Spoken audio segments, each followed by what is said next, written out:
Colour கலராக கோலப்பொடி வீட்டிலே நம்ம தயாரிக்கலாம். குறைவான செலவில் எப்படி செய்கிறதுன்னு பார்க்கலாமா?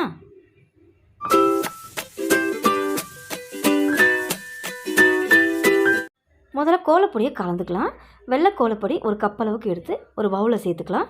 இது கூடவே எந்த கப்பில் நீங்கள் எடுக்கிறீங்களோ அதில் 1/4 கப் அளவுக்கு அரிசி மாவு. இந்த அரிசி மாவை 2 காரணத்துக்காக நம்ம சேர்க்குறோம். கோலம் போடும்போது திட்டு திட்டாக இல்லாமல் மணல் மாதிரி விழும் நம்ம கோலம் போடும்போது. அது இல்லாமல் நல்லா பளிச்சுன்னு இருக்கும். இன்னொரு காரணம், எறும்புகள் சாப்பிடும். அதை சாப்பிட்டா நமக்கு புண்ணியம்னு சொல்லுவாங்க. அதுக்காக இந்த அரிசி மாவை சேர்ப்பாங்க. இப்போ இது எல்லாத்தையும் நல்லா கலந்து விட்டு எடுத்துக்கிட்டோம். இப்போ இதில் கலர் பொடி எப்படி தயாரிக்கலாம் அப்படிங்கிறது பார்க்கலாம். நான் கலர் பெயிண்ட் எடுத்திருக்கேன். இந்த பிள்ளைங்க ஸ்கூலுக்கு யூஸ் பண்ணுவாங்க பாருங்கள், அந்த கலர் பெயிண்ட் தான். மொத்தம் இதில் ஒரு 12 கலர் இருந்தது. நான் ஒரு திக்கான கலர்ஸ் மட்டும் எடுத்து வச்சுருக்கேன். இது மொத்தமே ஒரு 20 ருபீஸ் தான். குறைந்த செலவில் வாங்கிக்கலாம்.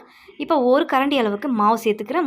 க்ரீன் கலரை ட்ரை பண்ணலாம். இப்போ இந்த கலர் பெயிண்ட்டை இதில் சேர்த்து இதில் கற்பூரம் கொஞ்சமாக சேர்த்துக்கலாம். கற்பூரம் சேர்க்கறதுனால நல்ல வாசல் நல்ல மணமாகவும் இருக்கும், தெய்வ கடாட்சமாகவும் இருக்கும்.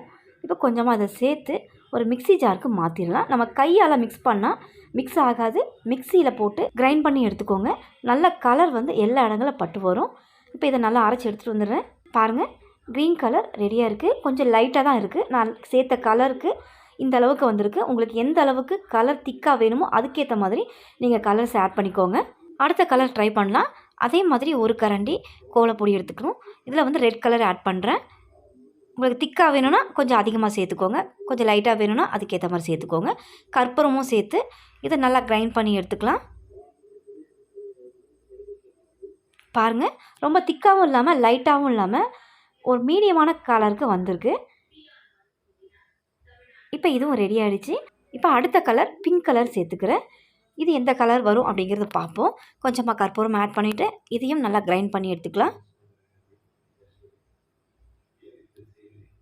பாருங்கள், லைட் பிங்க் கலரில் வந்திருக்கு. இப்போ நம்ம லைட் கலராக எடுத்துருக்கோம். அடுத்து கொஞ்சம் திக்கான கலருக்கு ரெடி பண்ணிக்கலாம். அதுக்கு நான் வயலட் கலர் ஆட் பண்ணுறேன். இந்த கலர் கொஞ்சம் திக்காக கொடுக்கும். இது கூட கொஞ்சமாக கற்பூரம் ஆட் பண்ணிவிட்டு இதையும் நல்லா கிரைண்ட் பண்ணி எடுத்துகிட்டு வந்துடுறேன். பாருங்கள், நல்லா வயலட் கலர் திக்காக இருக்குது. இப்போ அந்த கலர்ஸ் போதும். அடுத்து வீட்டில் இருக்கிற பொருளை வச்சு எப்படி நம்ம கலர் பொடி ரெடி பண்ணலான்னு பார்க்கலாம்.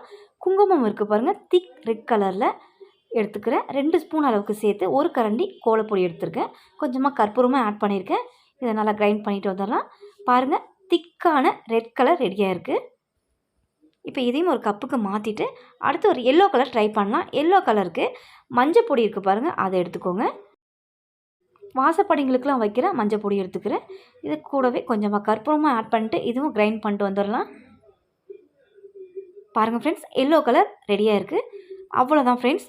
கண்டிப்பாக இதில் நீங்கள் வீட்டில் ட்ரை பண்ணி பாருங்கள். அதிக விலை கொடுத்து கலர் கோலப்பொடியை வாங்காமல் இந்த மாதிரி வீட்டில் நம்மக்கிட்ட இருக்கிற பொருளை வச்சே நம்ம ரெடி பண்ணலாம். போகி, பெரும்பொங்கல், மாட்டுப்பொங்கல், காணும் பொங்கல் இந்த 4 நாள் விசேஷத்துக்கு அதிக விலை கொடுத்து வெளியில் வாங்காமல் குறைவான செலவில் கோலப்பொடியை நம்மளே தயார் செய்யலாம். இந்த வீடியோ பிடிச்சிருந்தா என்னோடய சேனலை சப்ஸ்கிரைப் பண்ணுங்கள். ரொம்ப பிடிச்சிருந்தா லைக் ஷேர் பண்ணுங்கள். தேங்க்ஸ் ஃபார் வாட்சிங்.